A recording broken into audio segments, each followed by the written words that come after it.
Placé sous le thème « Mettre fin aux inégalités, mettre fin au sida, mettre fin aux pandémies », cette 32e édition s'est voulue un cadre de plaidoyer et de commémoration en faveur des victimes du VIH.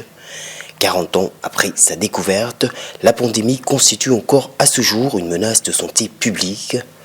Un retard en partie dû à son statut de maladie incurable, mais pas que. Les indicateurs sont au rouge et nous ne parviendrons à surmonter cette pandémie que par une action concertée pour mettre fin aux inégalités qui l'alimentent. Au Niger, près de 31 000 personnes seraient atteintes du VIH-Sida, dont 2 000 femmes enceintes. Outre une stigmatisation vécue au quotidien, la journée a été l'occasion de déplorer une mauvaise prise en charge des malades. Aujourd'hui, 80% de ceux qui s'occupent de cette prise en charge sont des paramédicaux et des communautaires.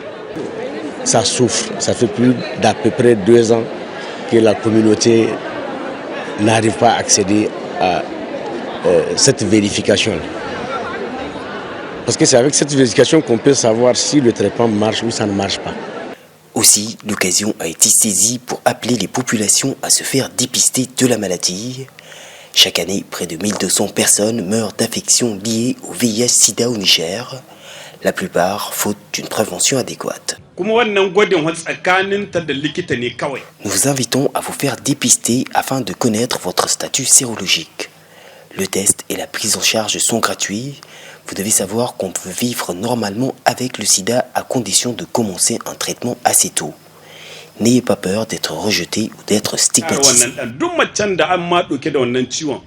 À noter que le système des Nations Unies vise à mettre fin au sida en tant que menace pour la santé publique à l'horizon 2030. Cette 32e édition marque par ailleurs le lancement d'une stratégie mondiale axée sur la lutte contre les inégalités pour mieux combattre la pandémie.